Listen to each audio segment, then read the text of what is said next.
दिन हाँ कैसे लुकाए। भैया के सारी हाँ मनला मोर भाए।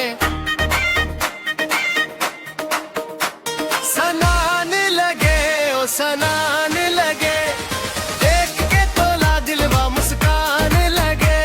सनान लगे ओ सनान लगे, देख के तोला दिलवा मुस्कान लगे।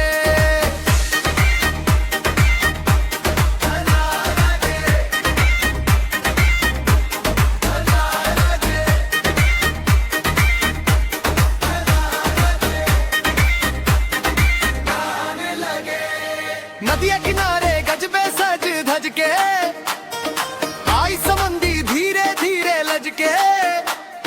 चूड़ी के छन छन छनकान मा समाए, रूप तोर मोला रात रात भर सताए। तोर हंसी मा मोला जान लगे। देख के तोला दिलवा मुस्कान लगे।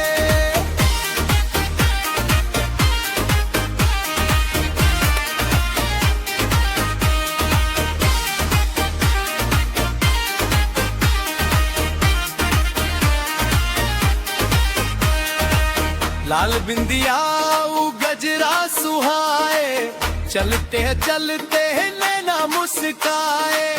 मड़वा भर के मन के ताकत रही गे, तोर अदाए सबला भागिस रे। सनान लगे ओ सनान लगे, तोर बिना सब सुन सा लगे।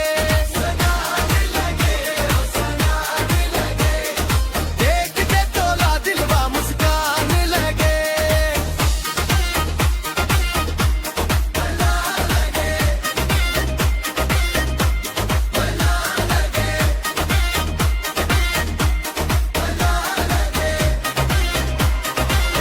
ढोलक बाजे औ बाजे मंजीरा, नाचे संगी संग पूरा कबीरा।